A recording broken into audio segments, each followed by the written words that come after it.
Today, in our series of The Recipients, I'm talking to the outstanding Chloe Polglaze. And I'll just tell you a little bit about Chloe.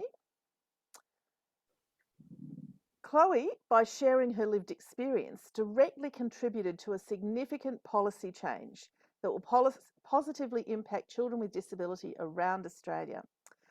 Following her contributions at the Children and Young People with Disability Australia, or CIDA, and Families Australia Policy Forum, Community Services Ministers met and agreed to add a fourth priority group to the National Framework for Protecting Australia's Children's Successor Plan. No small feat to get ministers to listen, absolutely. And let's just have a look at what the award is that the fabulous Chloe has received. Chloe is the recipient of the Rights Activism Award in the National Awards for Disability Leadership.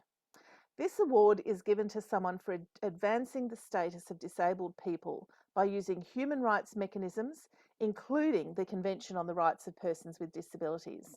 But it might be other rights mechanisms as well. There's other treaties and there's other rights frameworks, like in Victoria, where Chloe is, the Human Rights Act. So there's all sorts of rights mechanisms.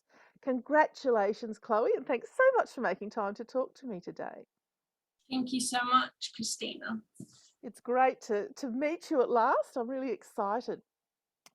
I want to start by asking you how you got into this sort of work. What's made you into a rights activist? Well, for me, there's two kind of fault, which is that growing up, I always would like, if things didn't feel right, I would just pursue them till I couldn't pursue them anymore. And my mum used to say, if it doesn't work out, go above their head, which in the wrong hands can be disastrous, but in the right hands leads to some serious determination and tenacity, I would say.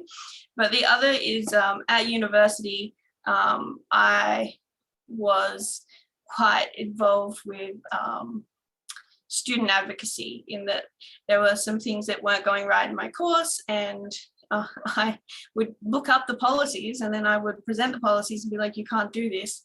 And there was a particularly bad unit, and I helped coordinate like a mass grievance, and we won. And then I got onto the academic board at uni. And when the pandemic hit, I found myself advocating a lot more for disabled students, because not really thought about in that space so much, like so directly. Like obviously they acknowledge that they exist, but the specific insight that wasn't really on there, wasn't really brought up otherwise. So one of those was, like, for example, when exams were moved online, they were quite rigid in you have to sit your exam at the same time as others. And I can't do night exams, but they were really stringent on that factor. They'd put in allowances for if you were in different time zones, but not if you had an existing accommodation to not do night exams. And so after that semester in the board, I made sure that was brought up, and I made sure that that was considered. And that's really where I was doing my first sort of disability advocacy, activism, plus just like being loudly disabled in the uni social media groups, reminding people that disabled people are part of your community too. Oh, I love that, being loudly disabled. It's given me new thoughts on how to approach what I'm doing. That's fantastic.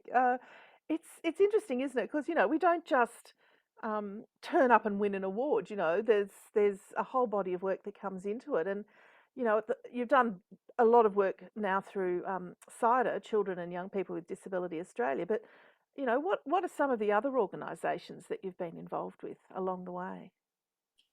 So I work at Amaze, Victoria's Autism Peak, and I'm doing some work at Monash now, building a disability ally program, like workshop, and I've also done YDAS's Young Leaders program as well.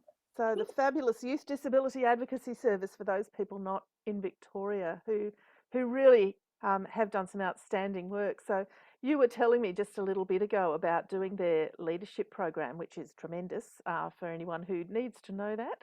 Um, uh, how did you find doing the WIDAS leadership program? It was interesting. I think the most powerful, because I've done leadership kind of things my whole life. There's a leadership opportunity I would sign up.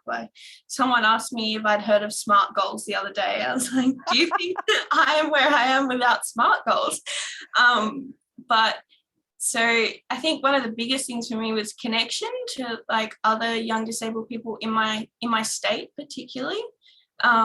But also there was a lot of kind of soft skills I think I picked up on that, in that they structure things in a really like, it's not rushed, like for once it's not rushed, and there's a lot of time to reflect and all those things. And I think that I took away really those soft skills, because like I covered a lot of the sort of content and similar before, but those soft skills of like, it's okay to, we don't really need to be going the fastest as possible at all time to be making impact. Oh, that's a fantastic observation, isn't it?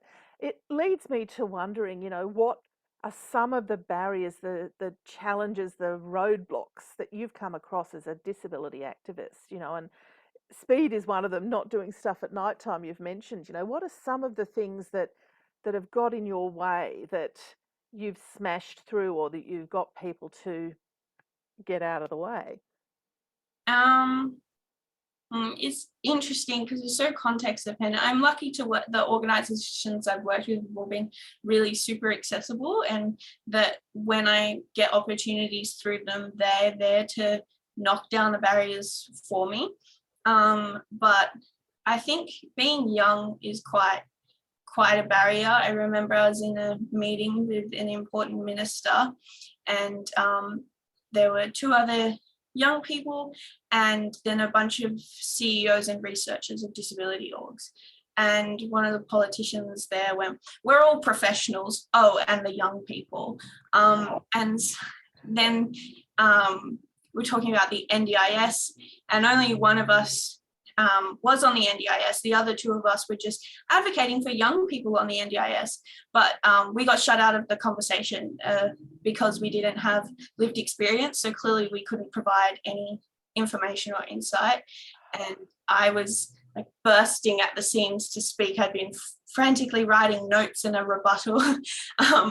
And Mary noticed me, Mary Sayers from CIDA, she noticed me. She's like, "Are you okay?" I'm like, "I must speak." So she interrupted for me and said, "And Chloe will be closing the meeting," which was really great. And I got to deliver. I really like working on the fly, like dynamically like that. And yeah, so Mary really helped in that situation. But getting shut out in that way, people don't think that you deserve a seat at the table, I think is a big one. That's a fantastic tactic. It's this, we keep coming back to intersectional discrimination, and where it's not just about being disabled and being a woman, but being young, and all of those things coming together. It keeps coming through every time we talk to people. I'm always really fascinated. I love that tactic you just described about using someone else who does have voice in the meeting to actually get get heard. That's great. That's just really useful advice for people, I think, to be picking up on that one. Ah, Yeah, I think it's one thing you need to do more as disabled people is lean on our allies in whatever situation, because how can allies help is they can create those spaces for us to have our peace, or like use their power where whatever the situation to make that space and create that space. excellent advice. And what do you think receiving this award will do? Will it make a difference to your work, and how will it do that? Um, it's an interesting question. I think one of the biggest things it made me do was reflect on what I'd done. I was really quite surprised when I read it this morning. I was like, oh, knowing my luck, they've made an accident and they've written my name instead of Cass's. Like, and then it wasn't until I got like the second piece of material that said my name, I was like, oh, I did genuinely win this. But for me, it was just a big reflection on all of the community that it took together. Like, I don't act alone. Even at that forum, there was another young disabled person who spoke alongside me. And then behind us, there was a team at CIDA that helped us prepare and, really be as impactful as we can be. So for me, it was a big reflection of community. And like, awards are a really great way to like stop and take a moment to reflect. But it's not like, they're not the end of the path or anything. They're a really good way to pause, reflect, and look back. But then we just keep going. I think all of us are like that. It's like, great, what's next? Like, That's my next question. What's next for Chloe Polglaze? What are you heading off towards now into the, what can you see that needs fixing now? Well, it's quite an interesting time for me in my future. I've just finished my degree, so I'm a civil engineer. Oh, fantastic. Oh, that's really exciting. So, and I have a particular interest in public transport and accessibility and stuff like that. So my hopes is for to carve myself out a spot in civil engineering where I'm not hired in spite of being disabled, but because I am disabled. And they see the value add that, and I really want to work with companies that see that accessibility is part of sustainability. It benefits everyone, including it. And I want to be working with people who have the money to not stick to prescriptive minimum standards. I giggle when I say that phrase because I wrote it so many times in my final project, but it's true. People see a set of standards and they're like, okay, box ticked. And I think it's really interesting in the way that accessibility is thought about, in that there's a lot of telling people what's accessible. This is accessible. This is wheelchair accessible. And it doesn't really respect the diversity of disability. And I find it really disempowering, actually. I think that there's too much focus on like trying to make everything the most accessible and like, what can we do to mark this as accessible, rather than being able to give people information and let them make their own decisions. Empower people to decide for themselves. Like, that feels really, not sure of the right word. All I'm coming up with is like patriarchal, but it's really controlling, like, and really disenfranchising. And I really want to see that power shift in that disabled people are allowed agency over those decisions. Oh, that, folks, is disability leadership. I'm having a quiet thrill moment here. Oh, Chloe, we're just about out of time. It just goes so fast. I always like to finish on one particular question with everybody I interview, and that is, who is a leader you admire and why? So I did a little bit of thinking about this one, and it's actually when I did the WIDAS leadership program, they asked me about this too, and I was like, I'm really not sure. And then they kind of prompted me, and were thinking about leadership in different ways, like it doesn't need to be the same field or anything. And then I realized that there's someone that I look to very regularly, and that's Cherie Clonan, who's the founder of the Digital Picnic, which is a marketing agency. She's autistic and ADHD, and proudly so.